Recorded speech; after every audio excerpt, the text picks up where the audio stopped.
Like to call this Fernley City Council meeting to order Wednesday, June 17th, 2026. It is 5 p.m. If anybody needs hearing devices, please come up to the front and we'll make sure that you have those. To avoid meeting disruptions, please place your cell phone in the silent mode or turn them off during the meeting. All meetings are recorded. When addressing council, please sign in, state your name, and speak clearly into the microphone. Line item 1, Pledge of Allegiance, and if Councilman Hannon could lead us in that, I appreciate that.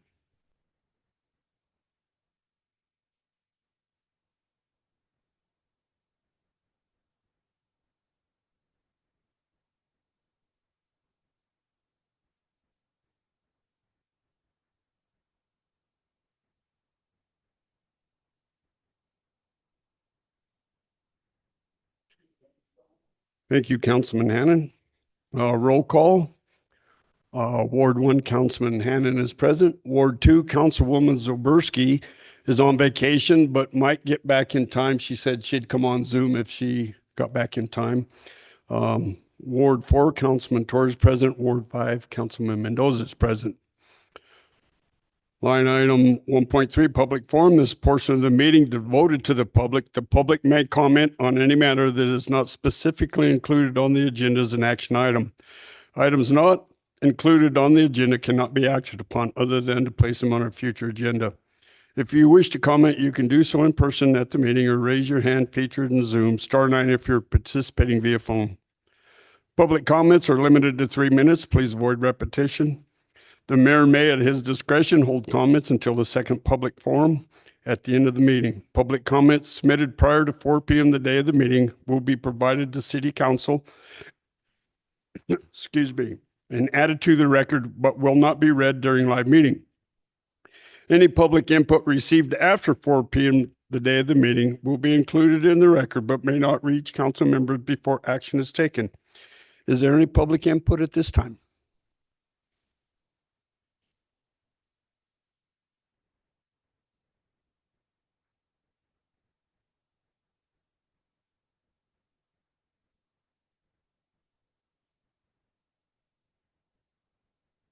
It's on. Thank you. Point of order before you start the clock. Do you have a quorum tonight? Yes, we do. We have 5 council members and we have 3 present. Go ahead. Thank you. John Reichline, Ward 2. Greetings to the mayor and congratulations on your re-election. Council members, greetings, and staff also. This evening, I would like to focus on public hearing number 6.3 of the agenda. I am more concerned with what those words mean if and when they are put into practice. Quoting somebody. Sir, that's going to be on the agenda. And there will be public input if it is read. So that is on the agenda. If you want to wait till public comment, that would be great. And if I have to leave early?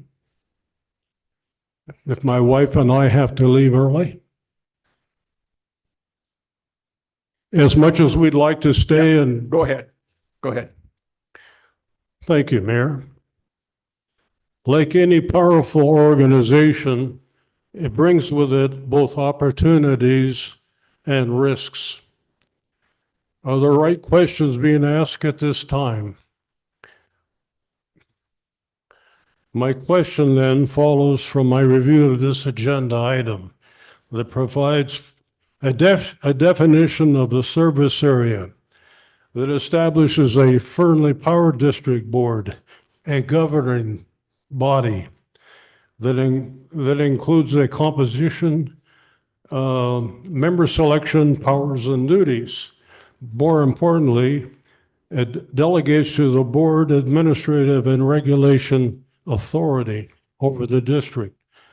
Once the so-called Fernley Power District Board is operational, will the power, and I quote that, power of its governing body, an organization composed of individuals who, for all intents and purposes, was to represent the people of Fernley, has been co-opted by other interests, say, for example, people associated with Victoria Logistics District or even data centers? Just raising that question. Thank you. Thank you, sir. And I just want to read this one more time. So public forum, this is the portion of the meeting devoted to the public.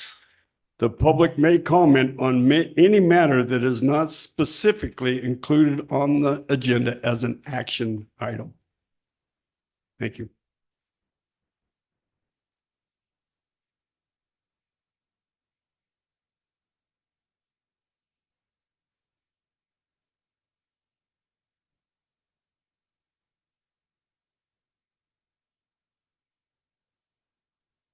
My name is Jan Ringard.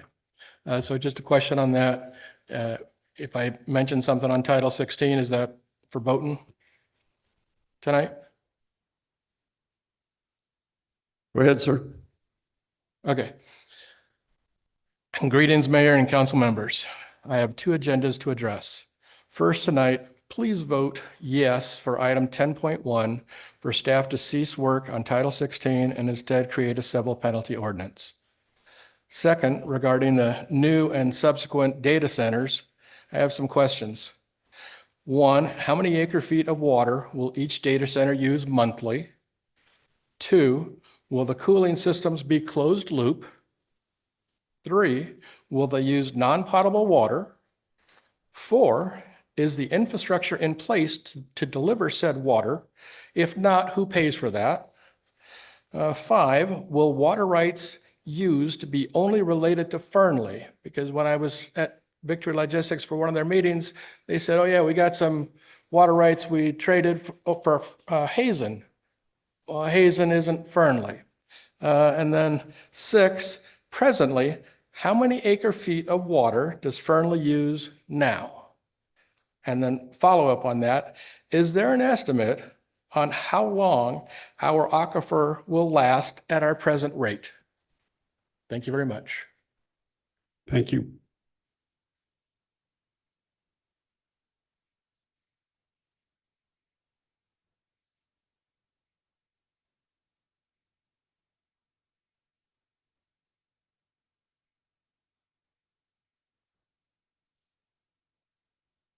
Hello, Elisa Rhino, resident of Fernley.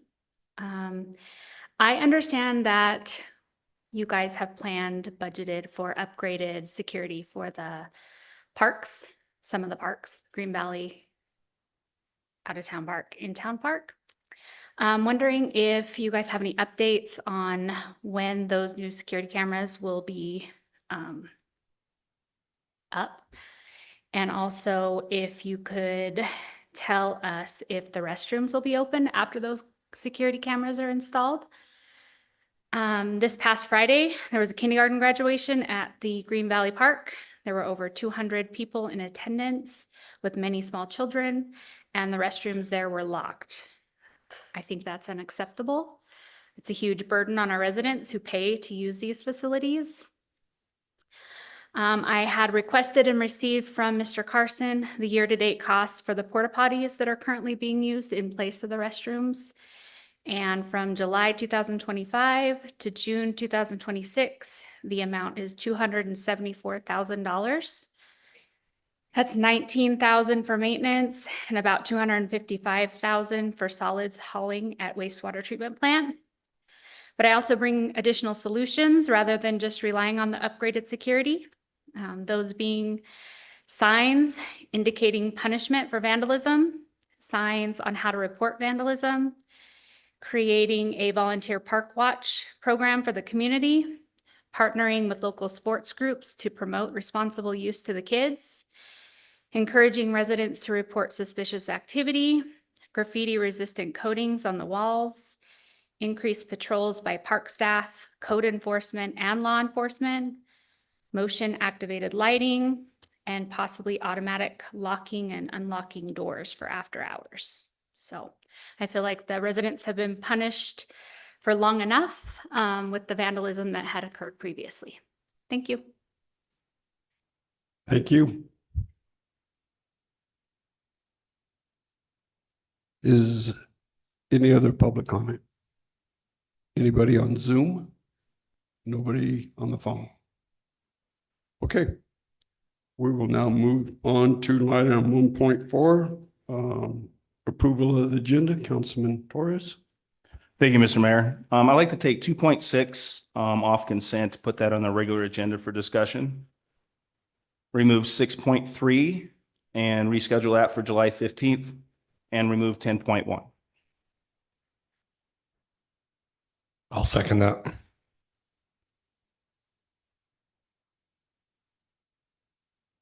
Could you repeat those again so I can write those down? Yeah, take 2.6 off of consent and put that on the regular agenda for discussion. Remove 6.3 off of the agenda and move to July 15th and remove 10.1.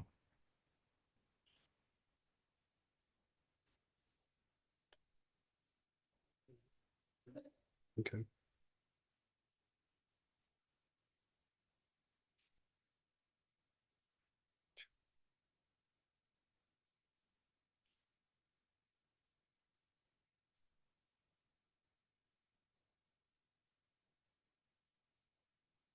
Councilman Hannan?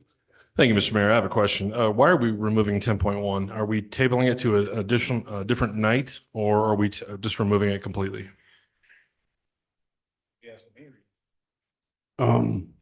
You're the one that made the motion, sir. Yeah, I'm asking you. Hold on. Yeah, Councilman Torres, I believe that question was asked of you.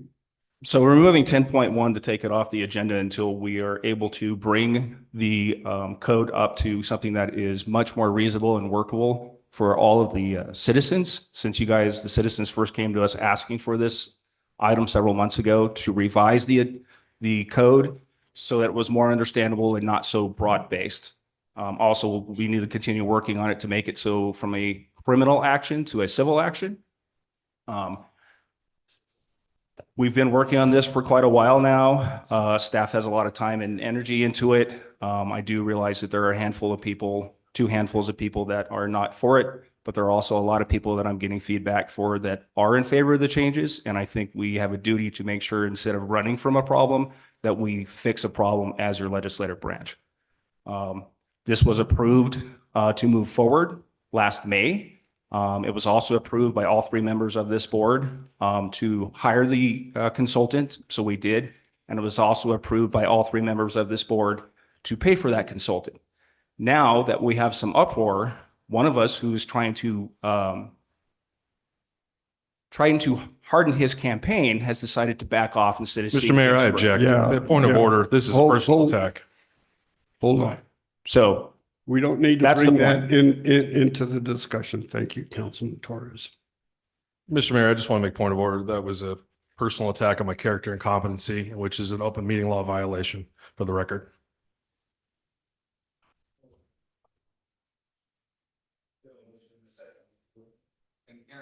If we could please have a little bit of order up here, I would much appreciate it. Aaron Mortson, the city attorney. I just want to say that item 6.3, the reason that is being moved is that we are moving that to the July 15th. We are going to be republishing in order to be able to continue to be able to hear that as an ordinance since we already had a first reading. And then we'll come back on July 15th. Hopefully at that time, the consultant will have completed the project or completed their review and we'll be able to hear on that date.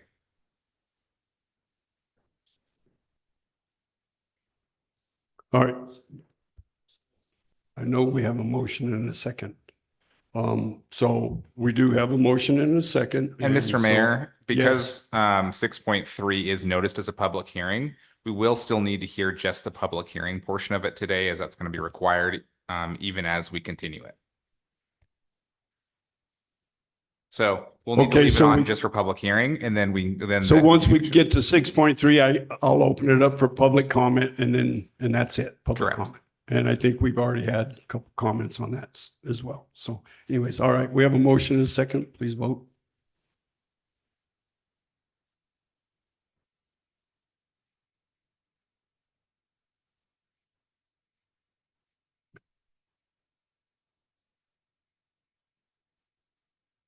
Motion carries 2-1.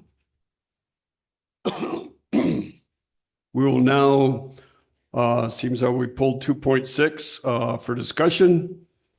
It's 2.6 is for possible action for approval of an amendment to the City of Fernley's personnel policies and procedures by adding a new section 6.16 paid parental leave to section 6 leave plans. Councilman Torres? I believe the presentation is by our HR director.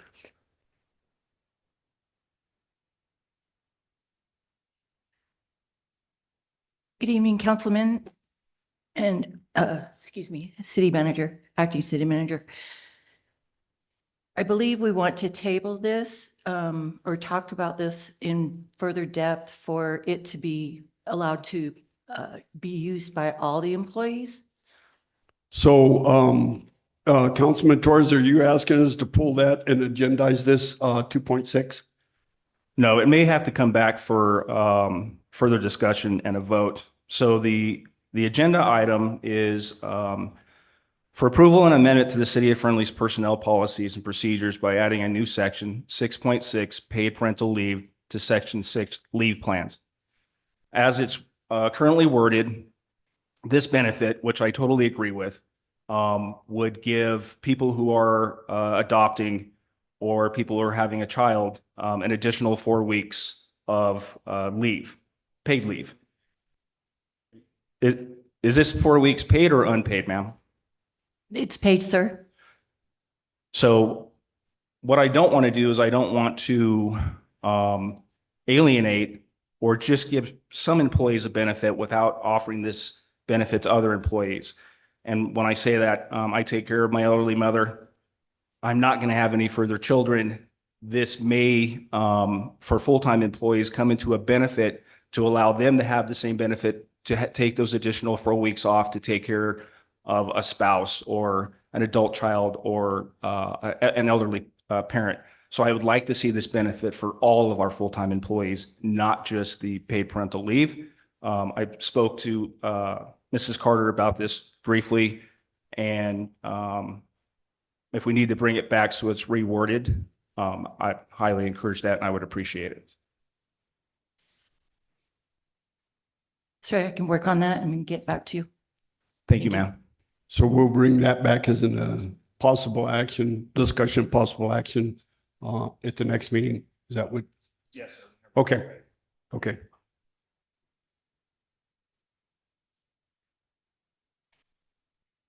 Yeah.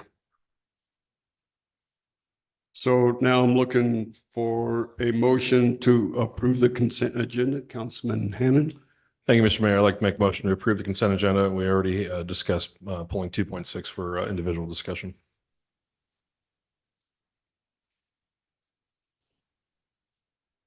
I'll second.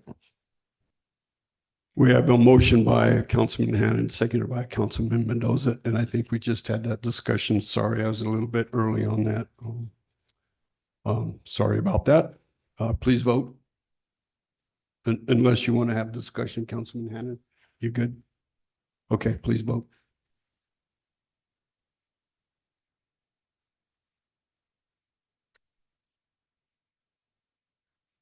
Motion carries 3-0. Would you, Ms. Sandy, would you please read the business licenses? Sandy Harris, Deputy City Clerk. The new business licenses: ACE Party Connection, Balloon Delivery Service; M&G Construction, General Contracting Services; Solom Construction, General Contractor; OSR Holding Company, LLC, Commercial Roofing; Buddy's Window Cleaning and Services, window washing, cleaning screens, construction cleanup; Hodgepodge Corner, homemade resin art, cement and rock art; Yvonne Evans, nail technician; Van Depin Enterprises, pest control services and weed management; National Data and Surveying Services, traffic data collection; MBA Architecture and interior design firm; Green Lawn Care Landscaping, lawn care and maintenance. All right, thank you. We will now move on to line item 3. This is items for various public entity representatives to provide general information to the council and public. No action will be taken. Chief Deputy Branningham.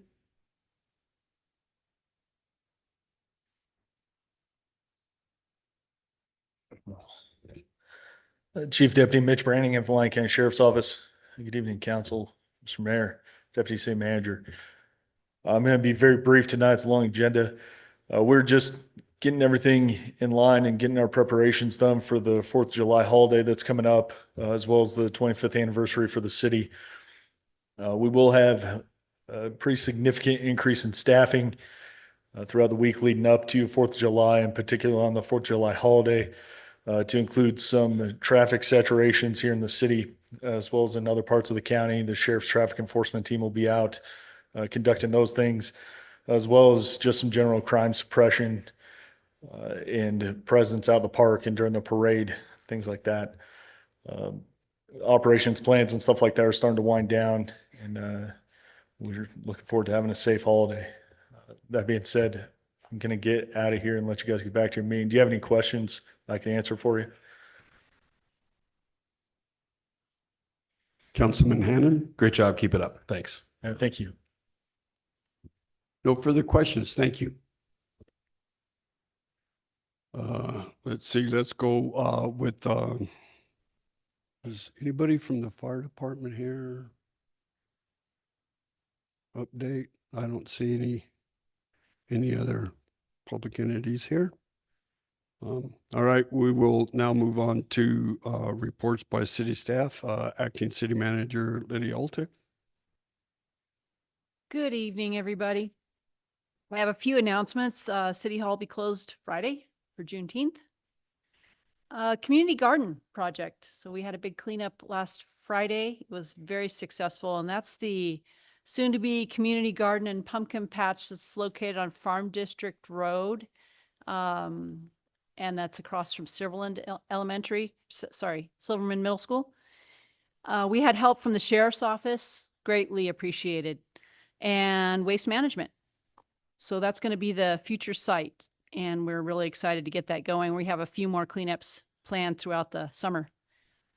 Fernley Pet Pantry donations, they are accepting donations to assist local pet owners in need. Residents wishing to donate supplies or need assistance, please contact the Fernley Animal Control. It's a great program. And last but not least, Fernley 25 years. We have lots of great celebration planned for July 1st, 2nd, and 3rd. Check out the poster in the back. There's posters all over town. But also, in addition, we have a few commemorative things. We've got 2 commemorative coins for sale, anniversary apparel, and the city's commissioned historical book, The Early Years of Fernley. So those are all for sale here at City Hall. I hope y'all partake. That's it. We do have some departmental announcements as well. Okay, we also have T-shirts and hoodies for sale as well. Apparel. There you go. Apparel. That's what the apparel is. T-shirts and hoodies. And she did mention the coins. All right. Who wants to start? Ms. Rambo, would you like to start? Oh, I'm sorry. Can't see you over there. That's okay. Go ahead, Dalton. I will, first of all, I'm Dalton, General Services Superintendent. I'll be speaking on behalf of Public Works. Public Works has been very busy lately. We collaborated with Sanchez Landscaping, and American Ready Mix has donated materials, and the helipad at the fire department is nearing completion. We're just waiting on the final materials to arrive. Streets has been very busy. We're currently battling sidewalk repairs. We've been all around the city. Due to thermal expansion, sidewalks are popping. So we're busy fixing those. Our vector department is very busy too. We've been treating DIs in efforts to mitigate are mosquitoes. We've had 2 aerial larvicide applications this year since the spring. I'd also like to thank the Lyon County Sheriff's Department for the collaboration with Public Works on the community garden cleanup. There's more dates to come, and it's coming along great. Other than that, Parks is actively targeting weeds with both mechanical and chemical efforts. And we have been busy with event preparation and staffing events. Other than that, everything seems to be moving rather smoothly. Thank you. All right, thank you. And I'm sorry I didn't introduce our new utilities director, Ozzy. You have anything to report for us? Good evening, Ozzy Hinkie for the record. Glad to be back. I was here a while ago under Dave Whalen, and I started work here back in 2006. Left, came back, and still getting my feet under me. It's the 3rd day here, but I'm glad to be here. There's a lot going on, and hope to have a more extensive report next time for you. So just trying to get through all the HR stuff right now. Thank you. Ms. Burkle? Good evening, Charity Burkle, building official for the record. So the Building Safety Department and Code Enforcement Departments have both been very busy. The Building Department had a total of 71 applications submitted for various things. 4 of those were for multifamily apartment buildings and 11 single-family dwellings. We collected a total of $76,685.76 in permit fees for all the permits that were issued. The building inspectors completed 490 building inspections, and 4 of those were business license inspections. And code enforcement, we took in a total of 95 complaints for the month of May. 95 complaints that needed to be investigated regardless to whether they were or weren't a complaint. So 95 is a very high number. And the cases continue to come in. So of those 95 that came in, we also closed 89 cases in the month of May, which means that 89 cases actually were abated. Not necessarily ones that were started in the month of May, but could have been previous. But to date, right now, we have 19 open code enforcement cases that are still being worked on. And just as a recap for this month alone, we have had 48 complaints submitted to the code enforcement department from the first of the month. So that's 48 complaints in 17 days. So that kind of gives you an idea of how busy the code enforcement department is. So, and that's really all I've got. We'll have more next time in the way of the Title 16 movement, hopefully. Thank you, Ms. Rambo. Thank you, Mr. Mayor. Excuse me. Thank you, Mr. Mayor. Since a large portion of the agenda tonight is planning related, I didn't have too much. We're going to talk a lot about planning, but I did want to report that we are holding interviews next week for our open planning technician position. So hopefully after that, we will be fully staffed again. Okay, thank you. Mr. Salvador? Yeah, so we have issued several permits for utilities for the fire station at Duffy Road. The permit was issued. The cemetery water line extension for the new committal building also was issued. Headworks for the East wastewater treatment plant, the permit was issued. Other would be Fernley 5 subdivision, Village 3. The public improvements are just about completed, and we are glad that that's coming along quite well. So that's about it. Thank you. Mr. Carson, you have anything? I have nothing this evening, sir. Ms. Carter? Mitzi Carter, HR manager for the record. We currently have 10 positions that are open and we're actively recruiting for. We had yesterday 3 internal interviews for the new HR tech, and I'll be making a decision and an offer for an internal candidate. Tomorrow, we're conducting 3 interviews for the CDO and Chief Development Officer and the Chief Operating Officer positions. And then, as Ms. Rambo said, we are conducting the planning technicians next Monday. Thank you. All right, thank you. Ms. Livingston? Good evening, Council, Mayor. Working on a couple of grant applications with the engineering office for the Gustafson Bridge and the Tedford Bridges. Those will be coming to you very soon. Updating the current grant management policy because of the changes in the organization that needs to be updated. And then just organizing the office with the new move. All right, thank you. Mr. Mortensen? Nothing at this time. Okay, we'll move on to council reports. Councilman Hannan. Thank you, Mr. Mayor. Good evening, everyone. Just really quick, I want to announce that on June the 10th, it was a ribbon cutting for What Incarnation at 45 West Cedar Street. It's a new business in town that deals in cards and all kinds of cool gifts and items. I encourage everyone to go check it out. I attended the Planning Commission on the 10th. On the 11th, Jessica Murdoch, our staff, and myself walked the entire, Main Street to install the 25th anniversary stickers on all the business front windows. We met with all the business owners and talked about the city and the 25th anniversary. If you don't know, it's the 1st, 2nd, and 3rd of July. Prior to the 4th, there are events every day. I encourage everyone to go to cityoffriendly.org. There is a button on that page where you can click 25th anniversary, and it gives you a list of all of the things that are happening on those 3 days.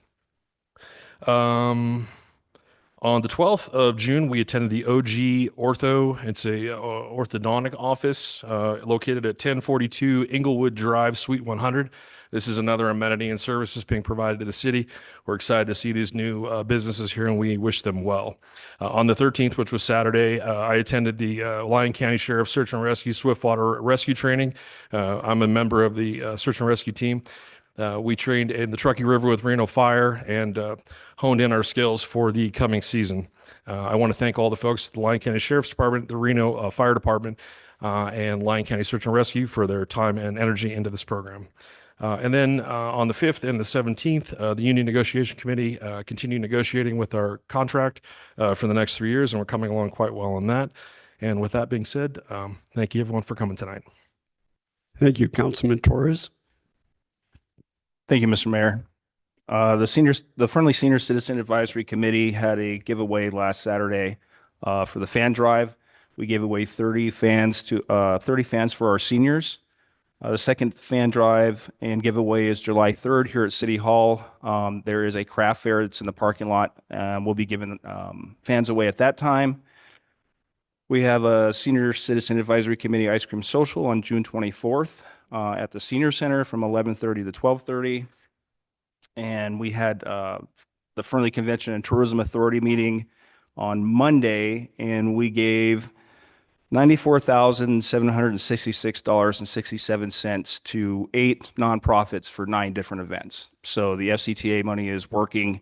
We look forward to everybody coming out for all of these events. We're also getting a lot of people coming from outside, so that was huge. And then also on Monday, we had the Fallon NAS tour with Western Nevada Development District, which is one of our RDAs. And we actually had the base CO spend the afternoon with us. So we got to be in the flight tower as well as the Navy SEAL compound. We had 25 members from WNDD in attendance.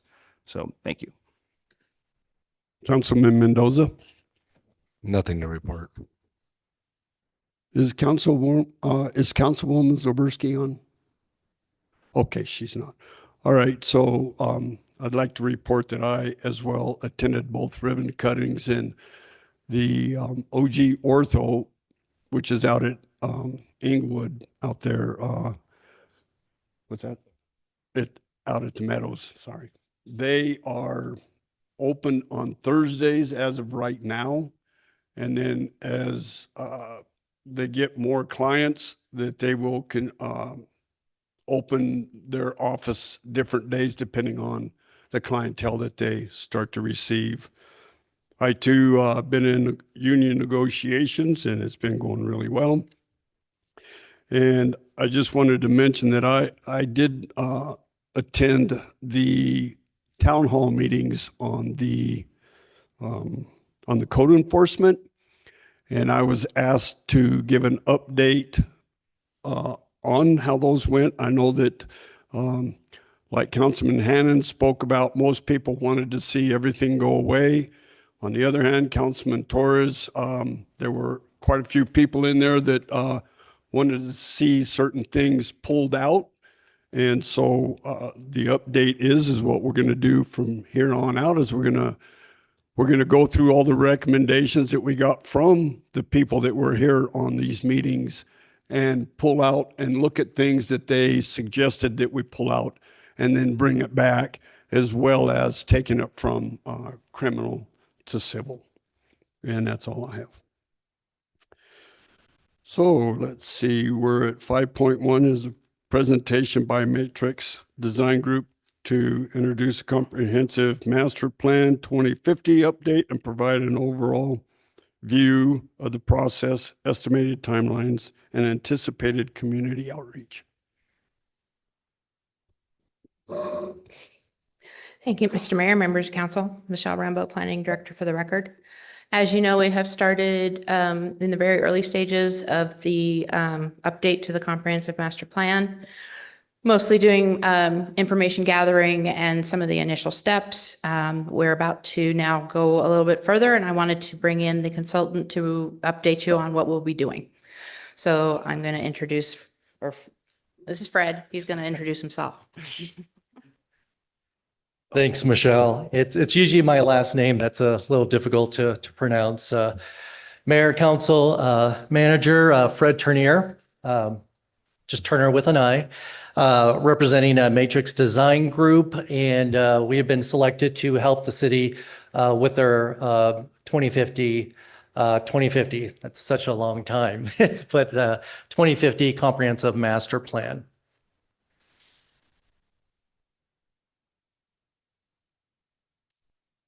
This thing not on? It has tape around it, so.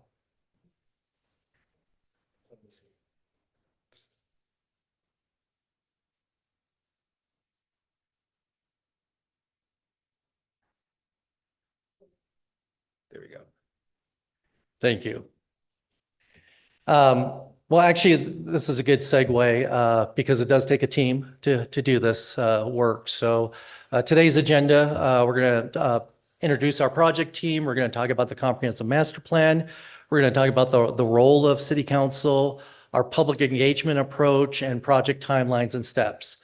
I encourage you to ask questions along the way, or we'll have time at the end for questions. So the project team for the city of Fernley, we have Michelle and Tristan, but just because we have their names up there doesn't mean there's a whole bunch of people behind them working with us in the update. So during this time frame, we have met with department heads and division folks just throughout the city talking about the master plan and how they use the master plan. For the Matrix Design team, the three primary people are myself, Brent Cox. He's out of Phoenix, Arizona. He's done a lot of comprehensive master plans throughout the West, Southwest, and Mountain West. Shane Ammerman is one of our planners out of Clark County. And my background, a little over 25 years of planning and development experience, mostly in the Nevada area. I was a former community development director for the city of Reno, and here in Fernley during the years of 2009 to 2012, the community and economic development director and also interim city manager. So Went through a lot with Fernley, know Fernley, and I'm excited to be here helping out Fernley in these next vision for the next 20 years. So let's talk about what exactly is a comprehensive master plan. So the comprehensive master plan, it's broad, it's comprehensive, and it's long range. We always want to make it clear what the comprehensive master plan is not. It's not regulatory. That's Title 16. Those are your regulatory tools. The master plan provides guidance. The master plan is it's flexible for future growth and change. It doesn't give specific entitlements to specific properties, but it influences your land use decisions. Also with your capital improvement program, it's a basis to see what the priority is going to be when you're looking at your CIP process. So the 2050 plan, again, is a long-term policy document, and it outlines the city's vision for the future. Every city, every county, every jurisdiction within the state of Nevada is required to have a comprehensive master plan. So it's a broad policy document. It's long-term. That's why we said it's 20 years. Your last plan was updated in 2018, and a lot has changed from 2018 to today. So a best practice is every 5 to 7, 10 years to update the plan, depending how fast the jurisdiction is growing. And the master plan, it influences your decisions. It made me smile when I did see your strategic plan does reference your goals in the comprehensive master plan. Not too many jurisdictions out there, but specifically in Nevada does that. So that's really exciting to see that it's working for you. So these are some of the elements that we'll be looking at for this update. We'll be looking at housing, we'll be looking at land use, public facilities and services, open space, recreation, safety, transportation. In addition, we'll be looking at above ground utilities plan and also the Pioneer Trail historic resources. So the role of the City Council. During this process, we're looking to the council to provide feedback on the draft plan. We're also looking for the council to hold a public public hearing for the plan. And during implementation, I think Councilmember Torres brought it up about legislative authority and also appeal authority. So overall, you're looking at development and whether it's consistent or not consistent with the master plan, and using during the discretionary land use findings of fact for making final decisions on master plan amendments. That's getting to that it's not unchangeable because there's a process to change it. Zone change and also appeals such as the tentative map. And also it's used to help out with your capital improvement program. Our public engagement approach is founded in 3 pillars. Inclusivity. We want to make sure that we're engaging as many of the constituents as possible. We are working with your staff and with people in the community to make sure that we're identifying who those folks are. Informative, we want to educate the residents and decision makers on the process. We want to understand what the issues are and options and some solutions.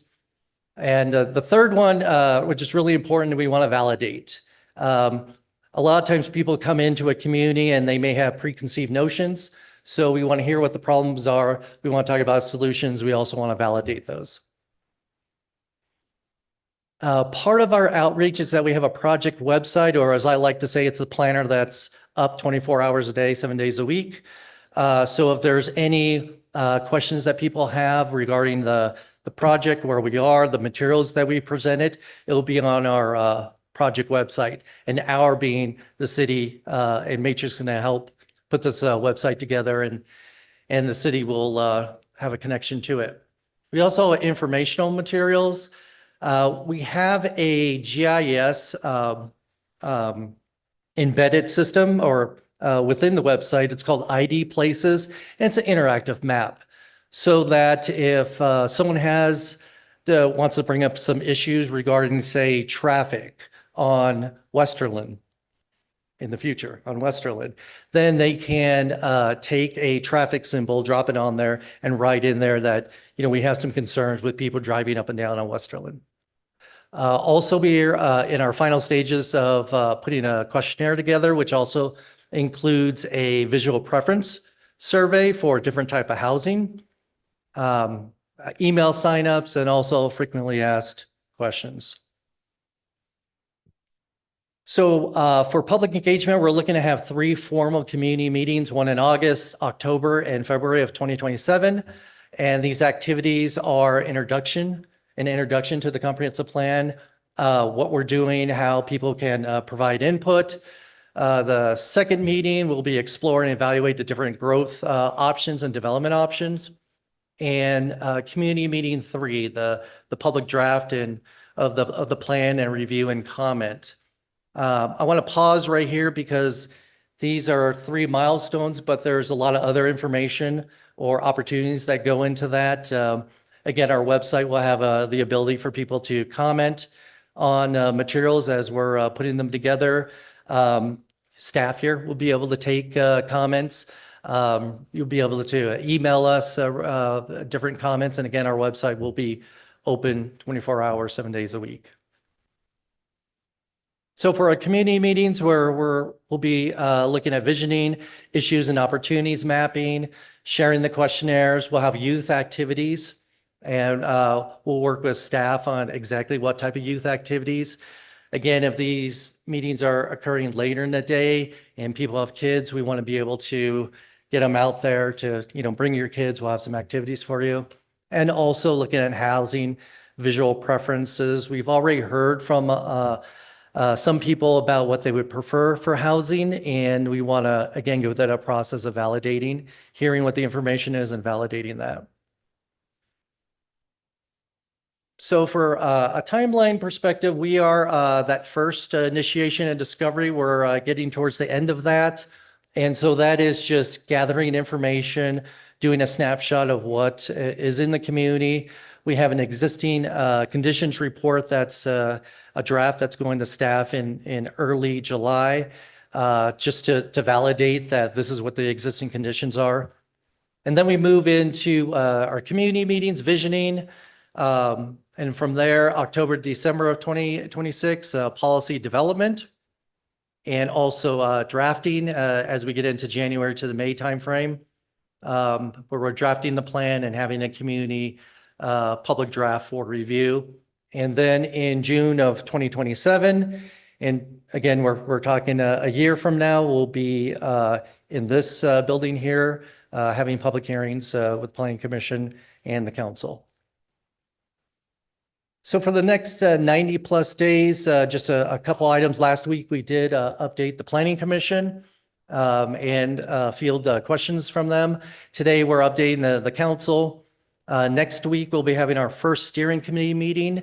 These steering committee members are made up of appointments that were made through the Planning Commission. We'll be attending the 4th of July event at the out-of-town park on July 4th. From a deliverable standpoint, existing conditions report in July and August.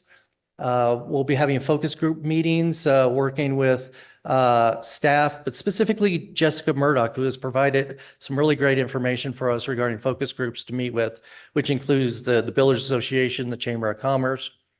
And then moving into our second steering committee meeting, and then our second community meeting. And I'll pause right there if you have any questions. Any questions from council? Councilman Torres? Mr. Turnier, it's like old home week. It's good to see you back. It is. Thank you.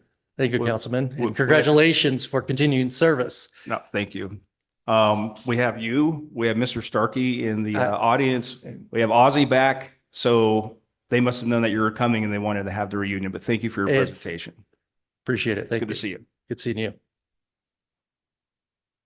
All right. Thank you for the update. Thank you.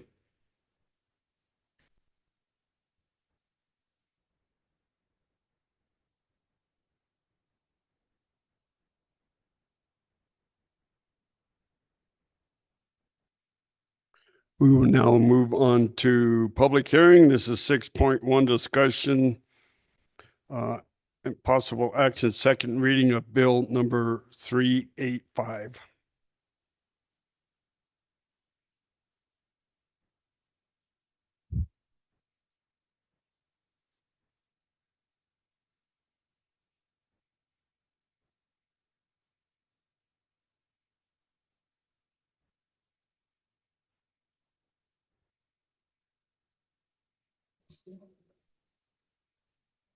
Artie, good evening, members of City Council. Trustin Rodriguez, Senior Planner for the record. The item before you this evening is Bill number 385 associated with PD 0506 mod, a major modification to the Fernley 5 plan development. This request includes three primary components. First, the addition of section 4.1.3 to establish roadway design standards and implementation requirements. Second, revisions to condition 4.K to modify the timing requirement for construction of the roadway connection to US Highway 50A. And third, clarification of roadway construction, dedication, maintenance, and reimbursement provisions. So the Fernley 5 plan development was originally approved in 2006 and consists of approximately 260 acres located both north and south of Farm District Road, approximately 800 feet east of Jessica Lane. The original approval included a future arterial roadway connection extended from the northern boundary of the development to US Highway 50A. Villages 1 and 2 have recorded final maps, and additional development phases are approaching the original roadway timing trigger established under condition 4K. Importantly, the roadway connection itself is not a new requirement. It was contemplated as part of the original 2006 approval and remains a required component of the plan development. This slide summarizes the original provisions contained in condition 4K. The condition required construction of an arterial roadway connection from the northern boundary of the development to US Highway 50A. Construction of the roadway was tied to recordation of the 151st lot north of Farm District Road.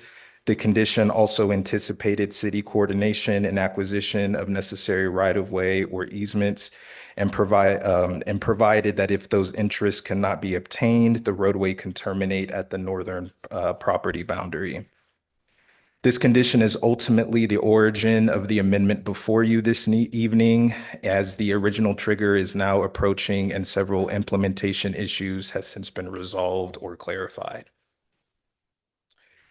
The applicant is requesting three primary modifications. First, the addition of section 4.1.3 to establish roadway design standards and implementation requirements for the arterial connection. Second, revisions to condition 4K to modify the timing requirement of the roadway construction. And third, clarification on roadway design, permitting, dedication, maintenance, and reimbursement responsibilities. The timing revision shown at the bottom of the slide reflects the applicant's request to move the roadway trigger from recordation of the 151st lot north of Farm District to a point later in the development process. This slide provides the background that led to the current request. At the time of the original approval, the property necessary to complete the roadway connection remained under federal ownership. As a result, while the roadway was required, implementation depended on future acquisition of the necessary lands. The city completed the RMPP process in November of 2025 and now controls the parcel necessary for the roadway connection. At the same time, development has continued incrementally over the years, and the subdivision map containing the original 151st lot is now approaching. To evaluate the original trigger, the applicant prepared an updated traffic impact study in early 2026. The study concluded that the roadway connection is no longer warranted at the original 151st lot threshold. Existing access points along Farm District Road are projected to adequately serve the development until approximately 70% build out. The study therefore recommended tying roadway connection to later phases of the development south of Farm District Road. Importantly, the roadway connection to US Highway 50A remains required. The study addresses the timing of the construction, not the long-term need for the roadway itself. This slide summarizes the proposed timing revision. Under existing conditions, construction of the roadway is required upon recordation of the 151st lot north of Farm District. The applicant originally proposed revising that trigger to require construction prior to development within villages 4 and 5 south of Farm District Road. During its review of the request, the Planning Commission recommended a more conservative approach by requiring construction prior to the first certificate of occupancy south of Farm District Road. The key point is that amendment changes the timing of the roadway but does not eliminate the need for the road. The proposed amendment also adds section 4.1.3 to the Plan Development Handbook. This section establishes roadway design standards and requirements for the arterial connector, including the roadway section, multi-use path, median treatment, and applicable design criteria. The roadway must conform to the updated traffic study, City of Fernley standards, and all applicable agency requirements. This slide summarizes the implementation responsibilities. The developer will be responsible for preparing roadway design plans and constructing the roadway improvements. Right-of-way dedication and NDOT permitting will be required. The city will provide temporary construction easement for roadway construction. Upon completion, the roadway will be dedicated and maintained by the city of Fernley, and the proposed language also establishes a potential reimbursement framework for eligible construction costs subject to future agreements, proportionate share analysis, and applicable law. So plan development modifications are evaluated against 3 criteria. The first is consistency with the master plan. The second is compatibility with surrounding uses. And third is compliance with public notice and hearing requirements. Staff evaluated the request against each required finding and has determined that all findings can be made. The proposed amendment does not alter the approved land use pattern, density, or overall development layout of the Friendly 5 plan development. Instead, it modifies the timing and implementation framework of the roadway connection that was already contemplated as part of the original approval. The request remains consistent with the comprehensive master plan, compatible with surrounding land uses, and it has been processed in accordance with applicable hearing requirements. Based off analysis, staff recommends approval of Bill 385. Should council be unable to make one or more required findings, the alternate motion language is provided on the screen. That concludes my presentation, and at this time, I will pass it over to Derek to go over his. Does council have any questions at this time? This is a public hearing, so. No questions from council. It is now open to the public. Good evening, Mr. Mayor, members of the council. Derek Kirkland with Wood Rogers representing the applicant. We do have the applicant and developer here tonight. We also have our traffic engineer if there should be any questions as well. Tristan did a good job, so I'll try to move through this. Just today, just so you know, we have about 127 lots are completed. 50 lots are currently in mapping, 50 in design, and we've got about 287 units remaining. We are, as we noted with the condition K, we are at the 151st lot, which is ultimately the result of where we're at today. A couple things I'll point out. So yes, the condition 4K requires that the recordation of the 151st lot, but also the other condition that is part of 4K was that the city would actually be on the hook to reimburse the developer for construction costs of that roadway, which we'll talk about here, which we did modify as part of this PUD amendment. So a little bit of the history, we already covered it a little bit, but mainly where we're at is once we got to about August of last year, we started work on the 151st lot. And at the time, the city still had not acquired that land from BOR. We were not able to get the right of way because we would have derailed the process for the city to actually acquire that parcel. And so we, as a result of that, we started looking at the traffic, a new traffic study to see if, in fact, the old traffic report was outdated, and if based on new traffic patterns and with the new traffic study, if we could actually move forward with the development, and actually kind of looking at when the 151st lot, or when that new roadway would actually be triggered. And so the results of that new traffic study came out. And in fact, it's really when, once we hit that south side of Farm District Road is really where that comes into play, which is not necessarily tied to the 151st lot. And so that's what you'll kind of hear today. And then based on our planning commission meeting last month, planning commission wanted to go a little bit more conservative and asked if we could, rather than based on village 4 and 5, if we could just tie it to any certificate of occupancy on the south side, which we agree to. And so we will continue with that agreement here. The other part of this is with the road acquisition. Obviously we have to be able to build that road in the city right away. The city now owns a parcel as of November. The problem really what came down to, once we have access to that parcel to build the roadway, design, NDOT permitting, the whole process takes about 15 to 18 months.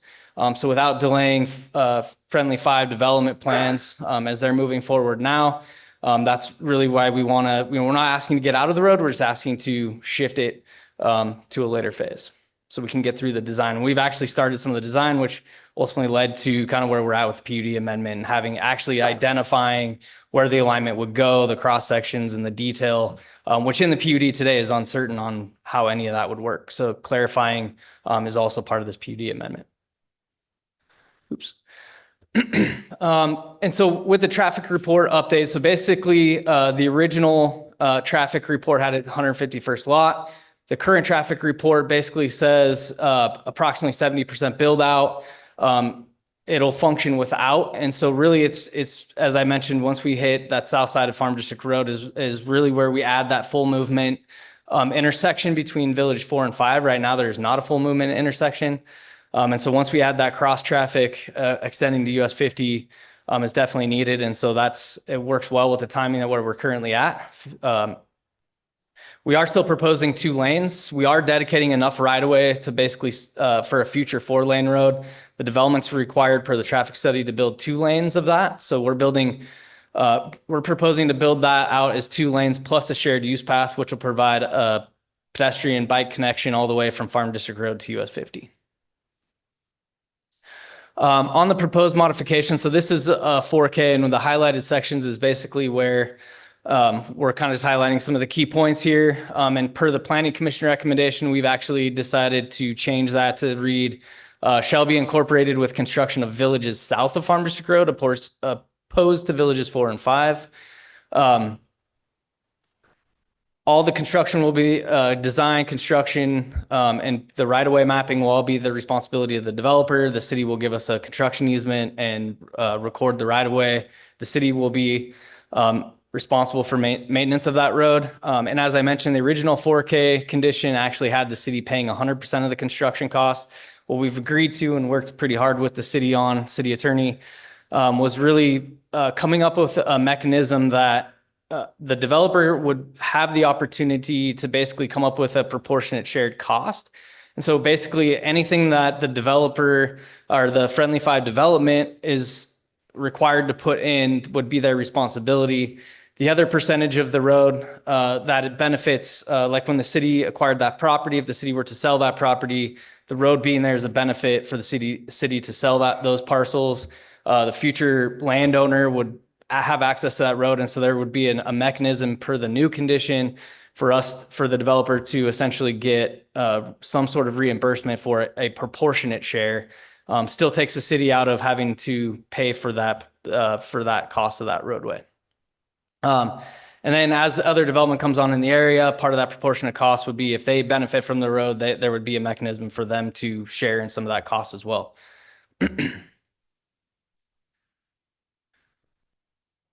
And then we specify on the reimbursement a number of years that they can do that. And there's some limitation language in there that came from the city attorney.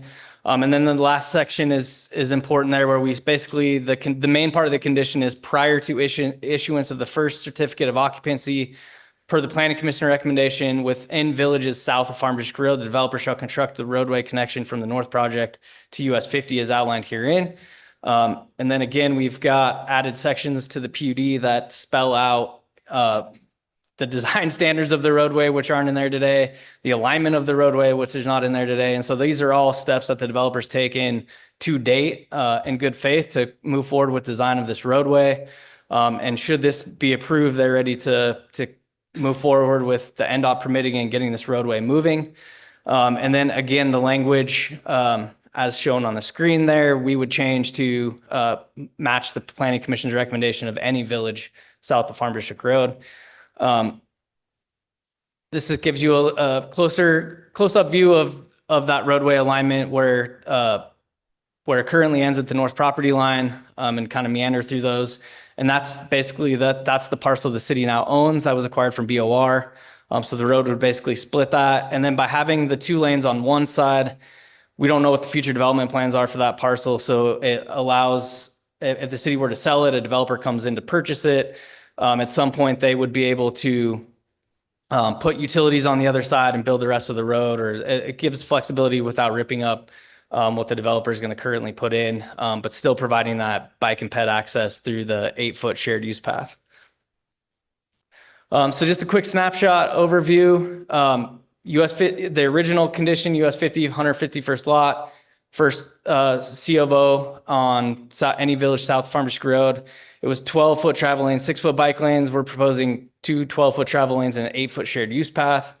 It was originally city pays for the construction. Now we've put it in that the developer pays for the construction, has a mechanism to get reimbursed from other development projects in the area that benefit from that roadway at the developer's cost for that study. And then basically there was no alignment standards. It was pretty much kind of a gray area. And so now we've included all those design standards in the process so it's clear. Next steps for us, as I mentioned, we're starting the roadway design approximately 4 months. We'll have to come to the city to review that roadway. And then once the city gives us approval, then we'll start the permitting process with NDOT. And then obviously we'll construct the roadway, and then the roadway will be done prior to C of O of the first village on the south. So with that, that concludes my presentation. We feel like this PUD amendment, took us a while to work with staff and the city attorney. We feel like we came to a really good spot. That's a win-win for keeping Fernley 5 moving forward, giving the developer some options, and also taking the city off the hook for 100% of the construction costs. So with that, happy to answer any questions you guys have. Thank you. Councilman Mendoza? Yeah, thank you. I got a couple questions for you. I think you answered one of them. But how many lots on the north end will have to be built prior to moving to the south side?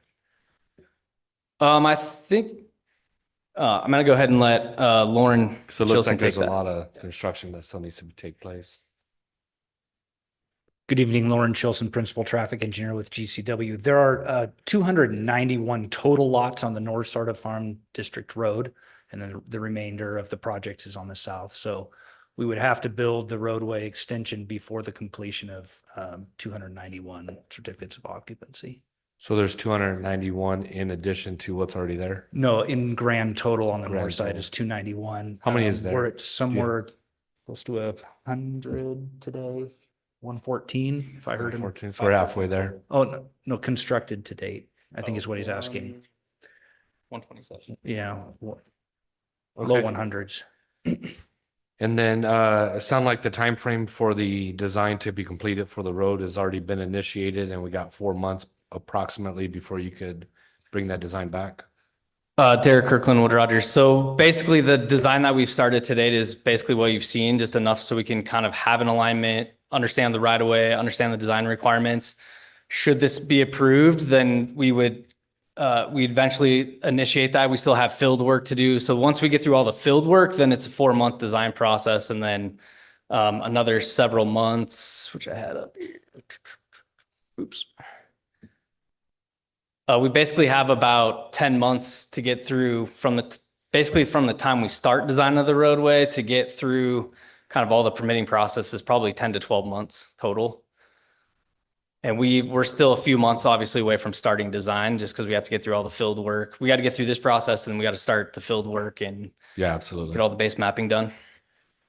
All right. And then last question, prior to moving to the south end, are you guys, I know it's stated when we do anything on the south end, we'll start the road. Is it like everything's gonna be ready to go? We're gonna start cutting road in before we even put a foundation down on the south end, or what is the plan with that? So the way the condition reads is basically before the certificate of occupancy for any home on the south side, the road has to be done, completed, basically the right of way dedicated to the city. Okay. Perfect. Thank you. Any further questions from council? Councilman Mendoza, you got another one? Oh, no, I just. Okay. Now no further questions, so thank you. Now we'll open it up to the public. Public has any comment? Any comment on Zoom? No? All right, we'll bring it back to the council, and if there's no further discussion, go for motion. Thank you, Mr. Mayor. I'd like to make a motion based on the analysis presented in the staff report. I move to approve Bill 385 associated with the Friendly 5 Plan Unit Development to amend the PD handbook, including the addition of section 4.1.3 and revisions to condition 4K to adjust the timing of the required roadway connection to US 50. Councilman Mendoza? I'll second that. Mr. Mayor, Tristan Rodriguez, Senior Planner for the record.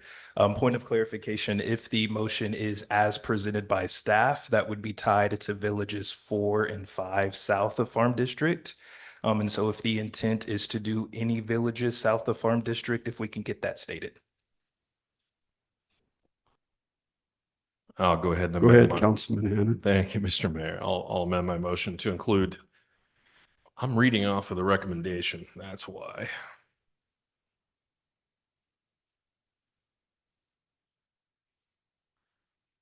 You want me to amend it just with the condition that any development on the south side? If that is your motion, that would be in alignment with the Planning Commission recommendation. I read exactly what the recommended motion was. Correct. We keep the same motion, but we talk about the Planning Commission recommendation in the staff report itself. Okay, so you want me to amend my motion to align with this, with the recommendation of the Planning Commission? If that is your wish. That's my wish. Okay. And that's my amended motion. Then yes. Councilman Mendoza, do you amend your motion I amend my second and agree. or your second? Yes. Thank you. All right, please vote. Or we have a motion by Councilman Hannon, second by Councilman Mendoza. Please vote.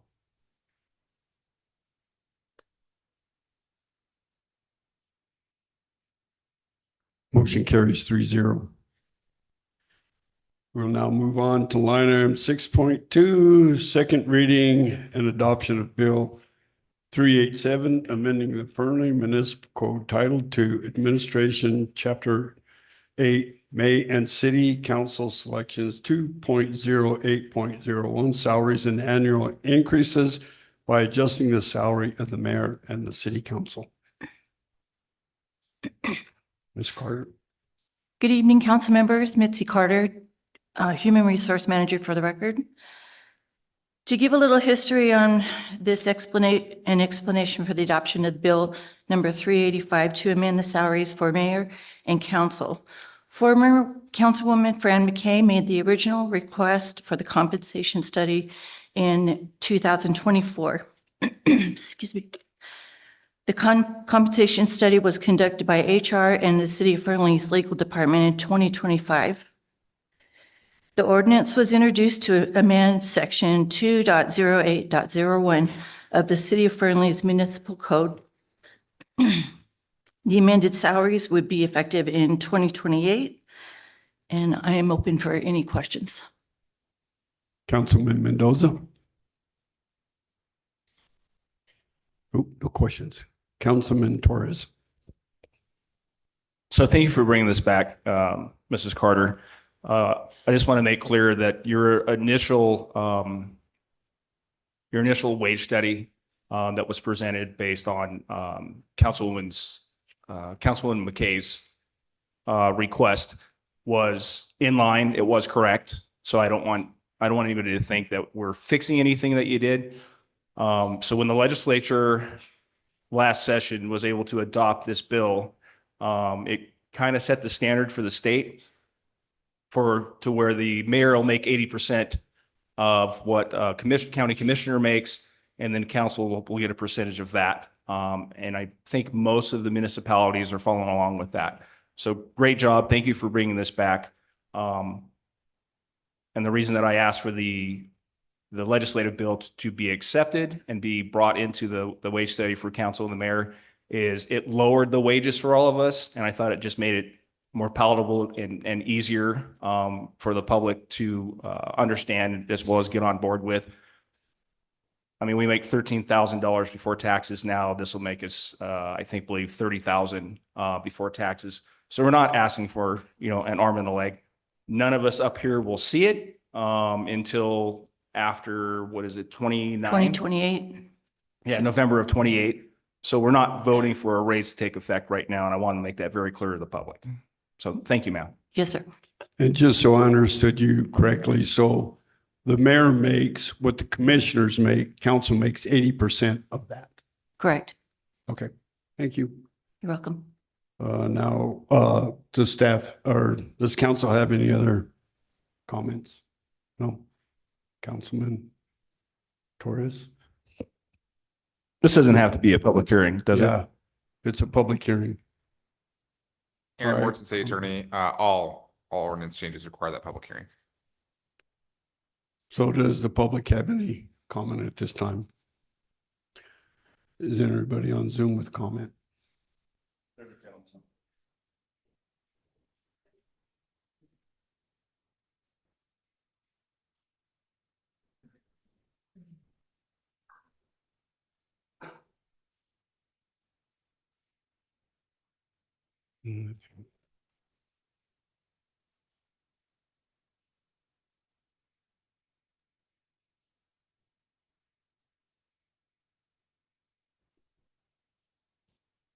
Evening, Mayor, Council.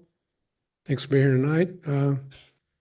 On this thing here, I was just kind of curious. If you would state your name Oh, for the I'm record. sorry. Decorum. Don McGuinn, Fernley resident for a while. I just curious, just my own curiosity. What's the commissioner make and how, what is it, April? I just was curious how it broke down kind of thing. So as it stands right now, I believe the commissioners make 39,000. And so I think that would bring council to 31, 32. Okay. Okay. So actually it's an increase of about 8,000 for me and about 16,000 for council. Okay. That's fair. I mean, you guys put forth a lot of time and energy into things that go on around the state and the city. So, okay, thank you. I just want to see what that was, kind of like more transparent to me. That's all. Thank you. Thank you. All right, if there are no further public comments, back to council and staff. Anybody has any other comments or suggestions? If not, entertain a motion. Councilman Torres or Councilman Hannon and then Councilman Torres. Thank you, Mr. Mayor. I move to approve the ordinance for salary adjustment for the mayor to be equal to that of Lyon County Commission and salary adjustment for the city council to be at 80% of that of the mayor's salary, both effective November 2028 and both set forth in NRS 245.043. Second that. We have a motion by Councilman Hannon, second by Councilman Torres. Please vote.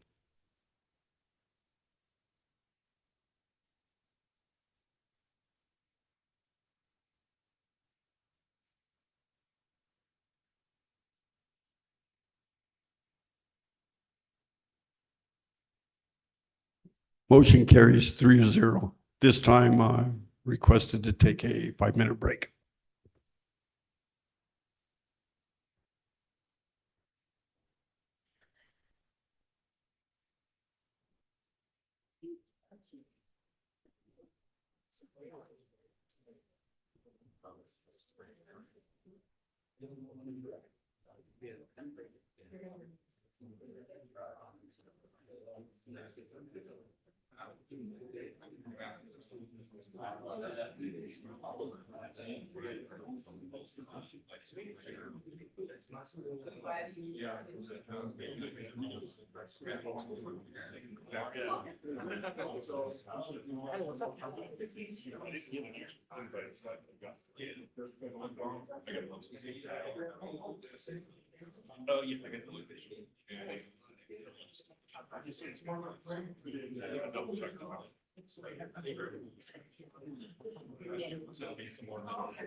All right, I call this meeting back to order. We're now on ordinances line item 7.1 for possible action discussion. First reading regarding DA 22002 AMD1, an amendment to the development agreement associated with Sherwood Village requested by 890 Fremont Street.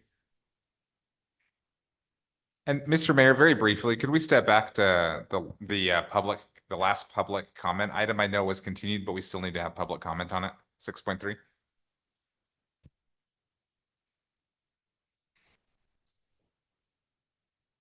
The item was continued, but we still need to have public comment. You want to go to line item 11? No, line item 6.3. 6.3. Oh, yes.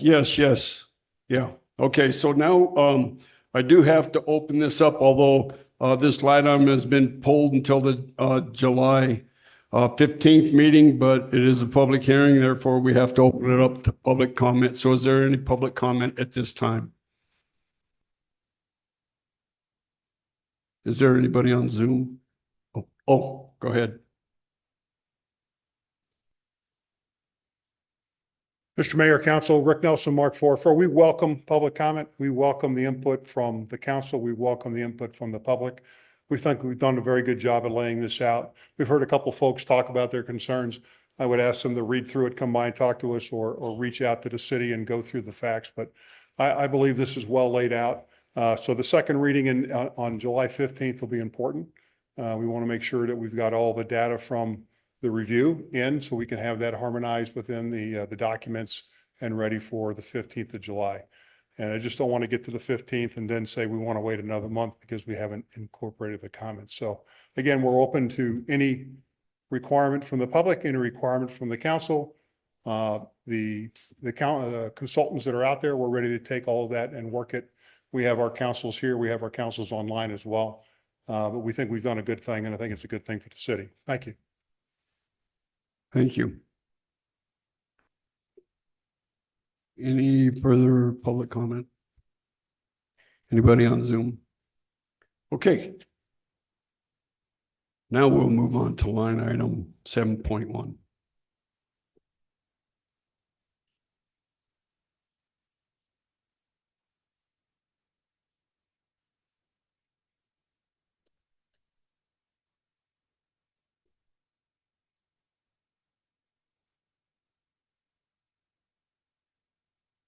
Good evening, Mayor and Council. This item is the first reading of Bill number 388, which would approve an amended development agreement for the Sherwood Village project. The amendment updates the existing agreement to reflect the revised 293-unit duplex-style residential development and outlines the developer's obligations related to public improvements, utilities, roadway improvements, emergency access, and associated infrastructure. No action is required at this time, and I will be back at a later meeting with the presentation to go over these items in detail. Okay, thank you. We'll now move on to staff reports, line item 8.1, discussion possible action to canvass the votes from the June 9th, 2026 primary election per NRS 293.387. Ms. Sandy? Good evening, Sandy Harris, Deputy City Clerk. Tonight, we are here to canvass the results of the 2026 primary election. The city of Fernley has 16,091 registered voters. 4,071 ballots were cast for this election. The overall turnout was 25.3%. Congratulations to Neil McIntyre, Tim Bickerton, Ryan Hannon, Debbie Skinner, Alyssa Rhino, and Ryan Cross, as they will all move on to the general election. The election was held according to the Nevada Secretary of State election standards. At this location, there were no mechanical or clerical errors discovered, and staff recommends the City Council take action to certify the results of the 2026 primary election. So with that, do you also need the votes and who's moving on to the general? Because you only mentioned 4 or 5 of us? No. Okay. We're good. All right, looking for a motion. Councilman Hannon. Thank you, Mr. Mayor. I move to approve the statement of vote for the June 9, 2026 primary election. I'll second that. We have a motion by Councilman Hannon, second by Councilman Torres. Please vote.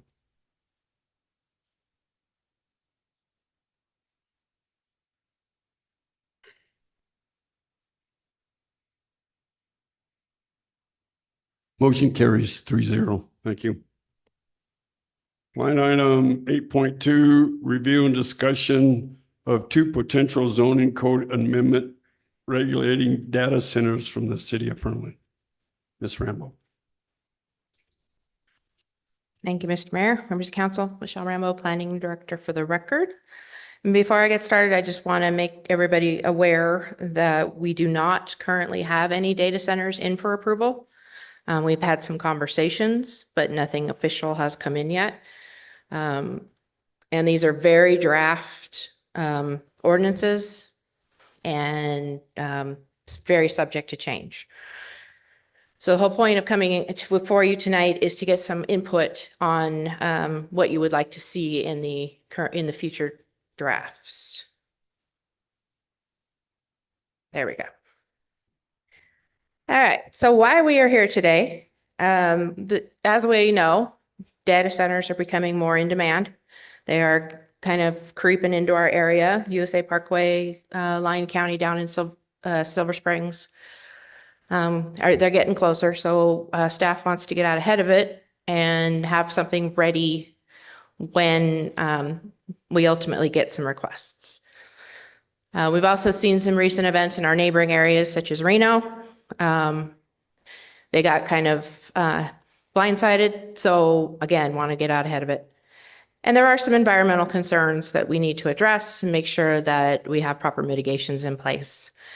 And then recently, City Council did request that we start looking at data centers. So with all 4 of those things, I have been working for the last several months doing a lot of research and putting together what you have in front of you. So as we go through this presentation, I just wanted you to keep in mind what the request is tonight is we're going to give you 2 options for the processing of data centers. So which process do you like better? Which one do you want to continue on developing? What other requirements would you guys like to see in the ordinance? And if there's anything that's in there currently that you would like to see changed or deleted. So we have 2 different versions of the proposed draft ordinance. The first one, version 1, would allow data centers in industrial zones with a conditional use permit and a development agreement. And as usual, the conditional use permit would be acted on by Planning Commission and would be appealable to the City Council, with the development agreement acted on by City Council ultimately. Version 2 still includes the conditional use permit and the development agreement, but it adds another layer. And this would be for a zoning map amendment to apply a data center overlay district on top of the industrial zoning. Then this would be an action done by the council prior to a conditional use permit and development agreement being submitted. The idea behind this is that this would give council some little more control over where they're located. If you just allow it blanket in industrial areas, we have industrial areas down on Front Street in the middle of downtown. So is that an appropriate place for a data center? I don't know. This would, option 2, version 2 would give you guys the opportunity to have a little more pinpoint where you would like to see data centers. So written into the code right now, we have some additional submittal requirements that would go for the CUPs, the conditional use permit submittals. So we would be looking for things such as grading plans, lighting, photometric plans, utility plans, a lot more of the detailed stuff that we don't ask for now for regular CUPs, a landscaping plans, a water study, written verification from the power supplier that there's power to serve them, a backup power plan, noise study, and an emergency response plan are what we are in there at the moment. As far as the development agreement provisions, what is proposed right now would be road damage mitigation, so that they would have to repair any damage to the roads that's created during construction. Noise monitoring, ongoing noise monitoring to make sure that that the noise is contained within a certain decibel. Water supply review, again, ongoing monitoring and reporting. They would have to agree that the data center would cover any increased power costs, so none of those costs would be passed on to the citizens. And then there would need to be decommissioning procedures for when the data centers close. Some cities have requirements that the data center must be demolished. Some other places require that all the equipment has to be removed, and you just leave an empty shell. So we would want some sort of a plan on what they're going to do when and if they close. Okay, so both versions of what you have are the exact same in terms of development standards. So what we're looking at requiring right now is a closed loop cooling system. And there's some consideration of maybe, as technology is changing, we open that, put in either a closed loop cooling system or some other cooling method that doesn't involve water. Because there's new and emerging technology. I've heard that some of them are starting to use antifreeze. So they don't use water at all. We're looking at a 200-foot setback from the property line and 1,000 feet from the nearest residentially zoned parcel. We require buffering of 20 feet of landscaping along the public streets. So more of a visual, to keep down the visual impact. Screening with a block wall where visible from the public right-of-way. Taller buildings to the interior of the site, shorter buildings to the exterior. Again, that's so that the neighbors aren't looking at a really tall building right next to them. Gives them a little more buffering between the buildings. Noise dampening equipment to be installed and maintained, and that power lines be placed underground when possible. There's certain power lines up above a certain voltage that you can't underground, but any that can be would be required to be. I also wrote in there a little variation to our normal notification process that we would require a 1,000-foot radius for the noticing, and that the developer or applicant would be required to hold a public informational meeting before they go to Planning Commission.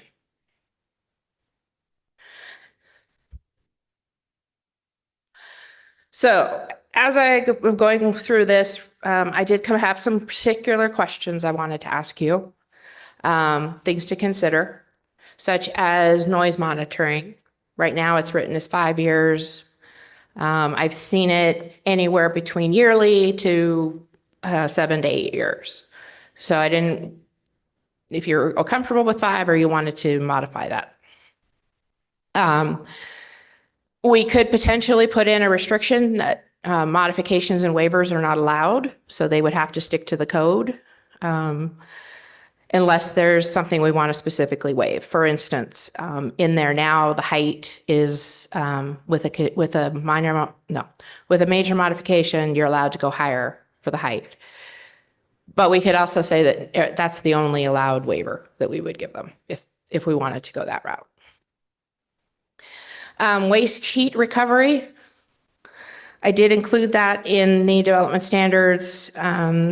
There are cities that are requiring the excess heat be piped to the neighbors to be used for their heating needs, or maybe it's a manufacturing process, they need additional heat. So I didn't know if we wanted to get into that detailed.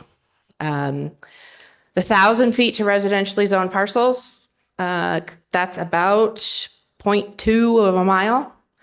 We could round it up to a quarter mile, which is 1,320 feet, or we could go bigger than that, depending on what you guys are comfortable with.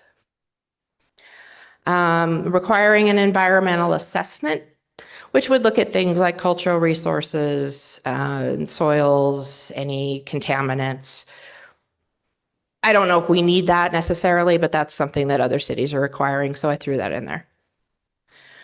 And then the informational meeting, do we want to have that required for everybody in the city, open to the public, or do we want it just within the notification range?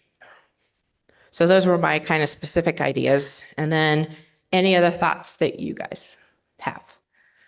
So like I said, this is very draft. Right now, I'm just kind of looking for some direction on which way you want to go so that I can keep working on creating a more presentable draft. So that is, I did provide this possible motion, depending on whatever you guys want to do. But that concludes my presentation, and I'd be happy to answer any questions. Ms. Rambo, I have a question. So I believe Lyon County just went through this. Is this something that was pulled from what they're requiring for a data center in Silver Springs? Lyon County is currently working on their data center ordinance just the same as we are. I've been working with Lyon County Community Development Director and kind of working together on those. Okay. Councilman Mendoza? Is Lyon County, thank you. Is Lyon County the only people you've been reaching out to in regards to working with and getting information? And I have actually looked at, I couldn't even tell you how many sources. I've looked at everything from the National League of Cities, American Planning Association. There's all sorts of white papers and informational stuff out there on how to put codes together for data centers and what to include. I have looked at other cities of comparable size to Fernley to get ideas of what they've been doing. So I've been pulling information from all sorts of different places. have you thought of scheduling a tour at different size facilities just to kind of, give you some imagination? Or I have not done that as of yet, but that was something that I was going to look into doing, is actually and even visiting for a one. bigger size city, Yeah. because we're growing, and Right. so I think that'd be beneficial if we take a trip to an actual data center to see what they actually do. Okay. I can arrange something. And then in regards to the screening for block wall, I would like to add landscaping to some of that stuff, so we're not looking at prison walls. Yeah, the way it is right now, it kind of does that. But yes, it can be beefed up. So from the street, back of sidewalk, you would have 20 feet of landscaping, and then you would have your block wall. Okay. But on the side of a property that isn't facing a street would just be the block wall itself. So we can beef that up if that's what you'd like to do. Yeah. And then do you plan on doing any type of workshops, or do you Oh, want yes. to just work with the council? No, this will be, we'll be doing workshops on this. Awesome. I don't know exactly when yet. Like I said, it's still early, but yes. Perfect. Thank you. Councilman Hannon, and then Thank you, Mr. Mayor. Good evening, Ms. Rambo. I know we're talking about data centers tonight, but I know there's been it's been like a lightning rod recently. Everyone's talking about it in water. My question to you is, are there other industries besides data centers that we're not focusing on? For example, mixing of materials like cement, or production of bottling companies, or processes by which water or heavy electrical uses is required. Are there other things that we should be looking at? I know this is specific for that, but this kind of opens up a Pandora's box of, well, what is everybody else doing? For example, we had an odor in Fernley, and I worked with NDEP, and they gave me a list of businesses that are the biggest polluters in the area. And I was surprised at what they gave me. It wasn't something that I had even thought of. So I think it opens up a broader question of what other industries are coming or existing here, and what are they contributing to the heat, the pollution, the water, and should those also be regulated? If we're going to do data centers, I sort of feel like we need to be fair to everybody. I can look into that. We do have our existing industrial standards that do address some of that. But we can certainly look at upgrading or redoing some of that code to address those issues. Right. Maybe what I should have said was some of these folks, I think, are getting a bad rap, and there are other people that are creating bigger hazards, using more water, using more energy. They don't have the spotlight on them right now. So I'd just like to look at those and sort of use those in the conversation so we can have a fair and balanced analysis of all of the hazards that Fernley will see in the future and maybe right now. Thank you. Okay. So are you looking from council tonight to approve either one or two on that? It's not and to necessarily move approve. forward? I just, which one do you, which process would you like me to move forward with creating and getting more detailed? And then if there's anything in there that you want changed or things you want added. Councilman Torres and then Councilman Hannon. You can finish this question. Oh, do you have a question? I don't. I have a comment. I think before we move on, there was a mention of a workshop, and since we're doing workshops and asking for the public's input, I would like to have some workshops before we kind of decide what direction, get some input from the public on what they like. And I think that we have a, like I said, broad spectrum. This is what a data center does. This is what the cement factory does. This is what a bottling plant does, and then have a bigger understanding of what we're looking at and how data centers compare to all these other industries, so that we can have an intelligent conversation about who the enemy really is and focus our goal on picking the people that we don't want to come here, that we don't want to, abuse our resources. So I think there are other folks that I'll just leave it at that. Workshop. I want a workshop. I think that could be included in the motion so we can direct staff to move forward with the development of either Vision 1 or Vision 2, along with having workshops for the public. Councilman Torres and then Councilman Mendoza. Thank you, Ms. Rambo, for bringing this to us. I know we've been talking about this since Mark IV cleared that land, guessing that it was a data center. So I like a lot of the ideas that you have up there. I like all of the ideas. As we move forward, we'll get more specific on which one we like. I guess a couple of questions I would have is, first off, if we earmark a certain sector to where we're going to allow or not allow data centers, do we run into the problem of stepping on private property owners' toes? So I want to be real careful of that. Second thing is I know, I know Microsoft has they want to be leave a zero carbon footprint by 2030, and they're making a lot of progress on that. I don't know if they're going to make their goal, but that's their goal that they're publicizing. Most of the data centers now, especially the new ones up at Trick, they are a closed loop system. They are using some type of glycol cooling, but they're still going to need water, and they still use water to basically flush their system. Okay. And then they're also, I'm not sure which company it is up there at the data center, but they're also doing they're inserting where the towers are at a higher humidity level in order to help keep things cooled down. So there's going to be some water use. So those ideas, as well as I like the standoff. I would rather that we bring everybody that's interested to the table for their input, and not just 1,000 feet, especially depending on where it's at. 1,000 feet might just be another data center. Okay. So those are just a few of the ideas. I like the idea of having them in a district. I just don't know if that's stepping on toes. Well, I have run across that in several of the other examples that I've looked at. And then in conversations with our legal counsel, it was actually one of them that brought that up, that maybe we should do that. So I'm assuming we can make it work legally. Just a matter of what we want to do. Okay. And I know historically, I think 2003 or 2004, we did have a bottling company come here and ask to build, and we shut it down right away.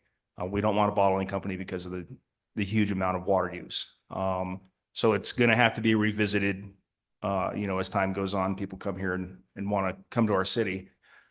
I think that's pretty much about it. So thank you for your time. I like your presentation. Thank you for all the information, and I look forward to moving forward with getting the information out because we make better decisions, and an educated public is a much friendlier public. Mhm. And I do believe that if this council opt to choose version 1 or version 2, and within that 1,000 feet, as Councilman Torres is talking about, that can always be changed. This is just to give you direction as far as Correct. to get started on it. Right. And if we get further down the road and we decide we want to switch back or back and forth, it's not a big problem. It's just, Right. I want to focus on one, so I'm not doing dual purposes. Okay. Councilman Hannon and Councilman Mendoza. Thank you first. Councilman Mendoza, did you have a comment? Yeah, I don't disagree with Councilman Hannon's concerns, but what I don't want to do is convolute this process specifically for data centers so that we could concentrate on data centers, get that pinned up, and then move on to a bottling company or whatever other industry might be coming. That's just my 2 cents. And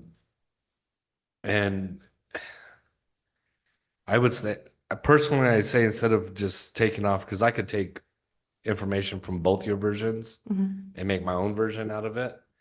So why don't we start off with some more workshops, find the latest data center that you may be able to visit and tour, get some information on, find the oldest one that you could learn from, like what not to do's, and potentially put those things together, and then bring that information back to a workshop and then kind of still mesh it. So like I would make the motion, and this isn't a motion right now, I'll just say I would make the motion to continue doing your research, get some workshops, do a couple site visits, and bring more information back.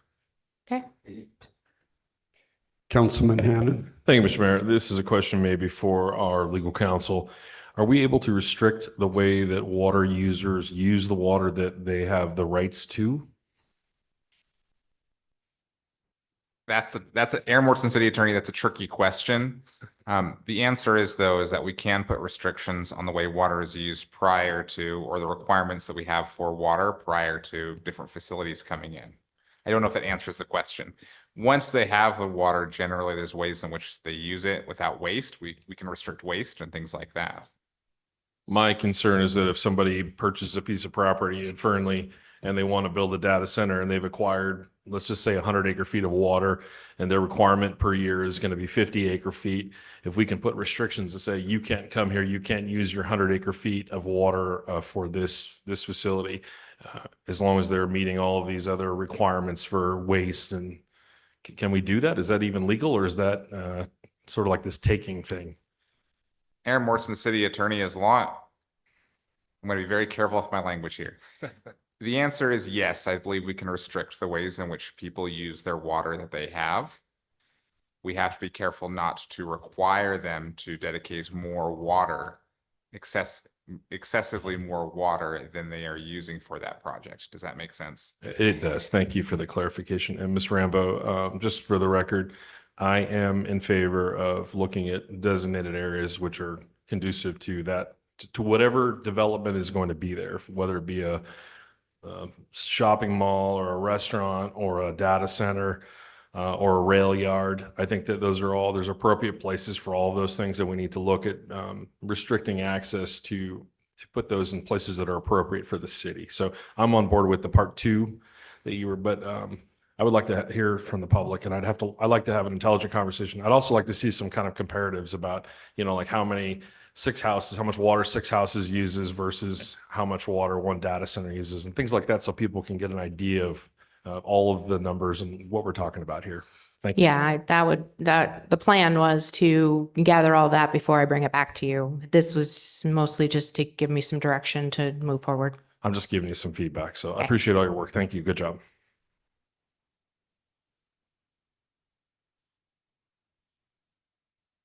Councilman Torres. Would you like me to reach out to Commissioner Mitchell with Story to set Sure. a tour up, and then Okay. you and I can work on that? Yeah, let's do that. Thank you, ma'am. Okay, I'll entertain some type of motion. Mr. Councilman Mendoza. I'll make a motion to direct staff to continue gathering information, schedule public meetings and tours at actual data centers to present to us a version of this ordinance. I'll second that. We have a motion by Councilman Mendoza, seconded by Councilman Hannon. Please vote.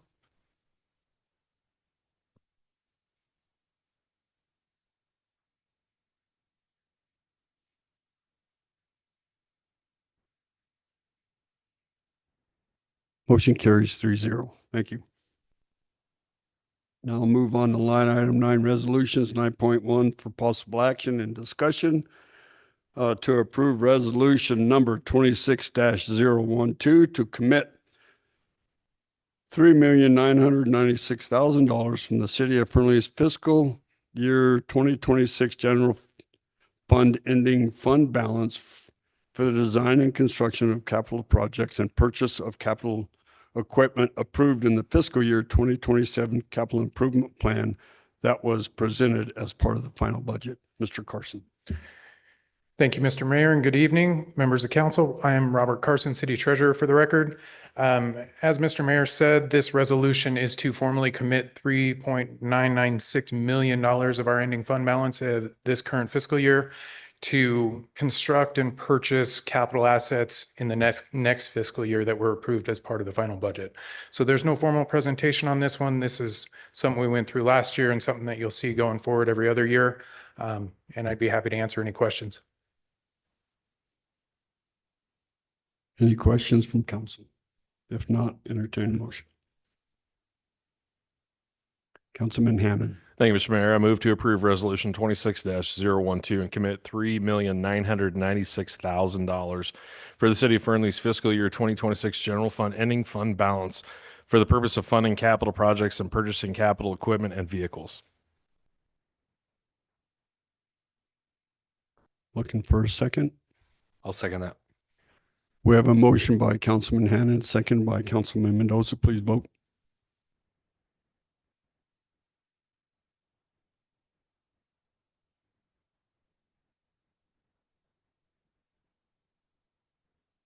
Motion carries 3-0. Moving on to line item 9.2, discussion possible action to approve resolution 26-013, amending the city of Fernley's cost allocation plan. Thank you, Mr. Mayor, and good evening again, council members. Robert Carson, City Treasurer for the record. So again, no presentation on this one. In the staff report, there was a red line version of what was being changed and amended to get to our current version. This was necessitated by the reorganization that we went through with the current with next year's budget.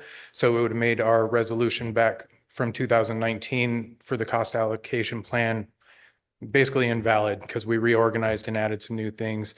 So this new version aligns with our approved reorganization for next fiscal year. And what it does is allocate costs for services provided for employees of the general fund that provide services to the water and sewer enterprise fund. So for example, our payroll services, they're funded by the general fund, but they provide services to the enterprise funds. So we have a portion that is calculated that they reimburse the general fund for. So this new resolution goes through and details how each of those is calculated, whether it be square footage of buildings or annual expenditures based on audited financials. So we need this to be in place for next year's budget, and next year's budget did include these percentages. So with that, I'd be happy to answer any questions on this one. Councilman Torres and Councilman Mendoza. I don't have any questions and make a motion. Councilman Mendoza, do you have a thanks for question? catching that. My question's for you. Do we have a process considering the new reorganization to go through all the resolutions that would be affected by the new reorg to make sure all that stuff is corrected prior to July 1? We are working on that currently, and this puts us in line with the new reorganization. Yeah, but are we looking at other resolutions that could potentially be affected by the reorg? Not at this time. And so can we get somebody working on that so that we could review those things and make sure that we're... Yeah. I don't know. City Treasurer Robert can can look at with the reorganization, what the difference would be or where it might come from. The same as this one. Yeah, so Robert Carson, City Treasurer, I can work with our city attorney and we can figure out if any of those resolutions are outdated and get those updated and get those back to you for approval with the updates. Okay, perfect. I just want somebody to be responsible for it so that Yeah. it gets done. So No that's problem. going to be City Attorney Aaron Morrison and yourself. Yes, sir. Okay, thank you. And I'll be in on those as well.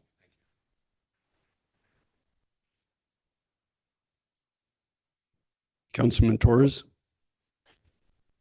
I'll go ahead and make a motion. I'll move to approve resolution 26013, amending the City of Fernley cost allocation plan. Second. We have a motion by Councilman Torres, seconded by Councilman Hannan. Please vote.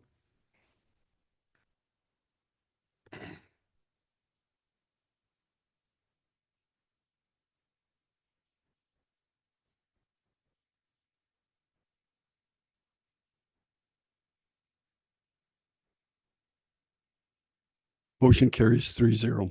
Thank you. Now move on to line item 10, items requested by City Council. Does City Council have any items that they wish to request?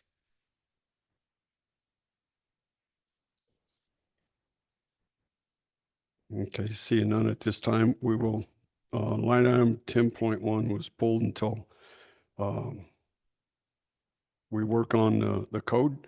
We will now move on to public forum. This portion of the meeting devoted to the public. If you wish to comment, you can do so in person at the meeting or raise your hand, feature Zoom or *9 if you're participating via phone. Public comments are limited to 3 minutes. Please avoid repetition. Is there any public input at this time?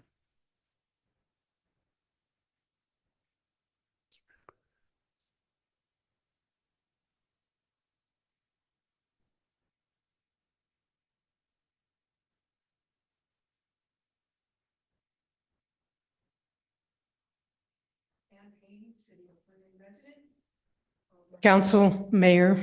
I would just like to make a comment. I'm glad Councilman Torres pulled the agenda item because I would hate to see, I know it's an unpopular, but I think Title 16 is a good thing. Not in its current state, but I think it's a work in progress. I can't imagine the work that's been done into to just throw it all out. But what I'd like to recommend is maybe creating a citizens advisory committee that could come together and work with the code. I mean, I've been to every meeting and talking with a lot of citizens. You have a lot of really educated, passionate people that want to see this go through. So it's a recommendation. Then you could use that citizens advisory board to maybe sit on the appeal board because they would understand the intent of all the new codes. I would just like to say that I think people have been motivated from what they've seen. I know I've been motivated to, get out there and pull weeds and, neighbors we've gotten together and really have done a lot of good stuff. So I know it's in its current state, nobody wants it, but I think it's a work in progress and I'd like to see it continue.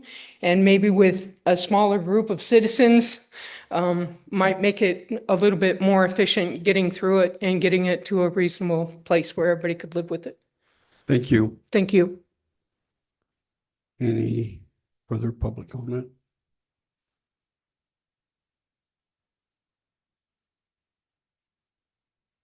Hi, Don McGuinn again. The young lady here mentioned things about the public restrooms not being open there at the Green Valley Park. And so I was just kind of wondering, why can't they be open? I mean, you built those things a long time ago for use. Now we're down to porta potties. And I've been to a few public parks where they're open at certain hours of the day. They might open from like 9 a.m., 10 a.m., and they have a sign there of operating hours, and someone comes along and closes them up around 6 p.m. And so that allows the public to use those restrooms during a convenient time when they visit the parks. And so I don't see why we can't have something like far signage that says that. Again, that seems like an awful amount of money to pay Marshall Septic Systems, whoever we use to go and clean those porta potties. where it only cost a few dollars a month to buy toilet tissue to put in the existing bathrooms. And so, and I know I visited a public restroom on the East Coast, Rehoboth Beach. They actually had, because none of the shops, it's all tourist driven, none of the shops have public use restrooms. So they had one at the end of the street just before you get into the beach area there. They actually had attendants, which I thought was kind of neat, but a gentleman and a woman was on either side maintaining those restrooms. And therefore there's no vandalism or anything like that, you know? So I thought that was a pretty neat experience. But again, I think if you have like a certain time that they're open and someone comes along and closes them up, I think that'd be pretty nice. And as far as maybe, because we have a transient population also, you could have a number posted where someone could call the volunteers and police department or the sheriff's office to say if there's something that's not publicly conducive in those restrooms, you know. I don't think I'd mind a transient washing a shirt there or something, but just something like that. So I just kind of like to echo what she had to say. Thank you. Thank you. That's something I want to say. She's done. I have something I want to say.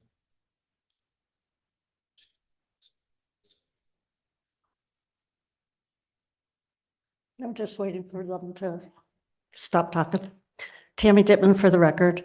Hopefully somebody can advise me as to whether I need to do a public records request or at the next meeting, somebody can advise the general public on the status of the fire hydrants. Because I can tell you, I haven't seen any brown water come out of my faucets. So I know they've been painted. I just don't know where the department is on the inspections and the results of the inspections. Thank you.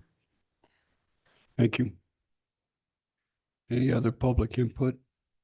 Anybody on Zoom? Councilman Mendoza, then Councilman Hannon.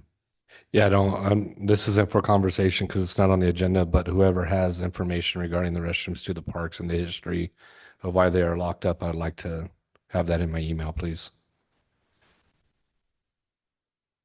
Okay, Councilman Hannon. Thank you, Mr. Mayor. Just really quickly, somebody got up and asked about the water in the city. They wanted to know how much water we use. And there were some numbers in the consumer confidence report. I don't have it in front of me, but to my best recollection, the city uses about 4,000 acre feet of water rights per year out of our bank of about 22,500. That's about 17-ish%. And that's approximately 1.3 billion gallons of water per year. So that was Mr. Reingard's question, and I just want to get that answer out there. Thank you. All right, so before I close this, so I want to say that we're having a special meeting June 24th. It's going to be one line item on it. And then our next regular meeting will be July 15th at 5 p.m. Both meetings will be at 5 p.m. But I want to make a statement here at the close of this meeting. I want to take this opportunity to address City Council and the members of the public. The Fernley City Council, by law, states that council members shall treat City Council and members of the public with dignity, courtesy, and respect. It is my job as the mayor to ensure that the decorum is maintained. I will not hesitate to cut off any disrespectful comments, and I call on council members to treat each other and this public with dignity. Thank you. This meeting is adjourned.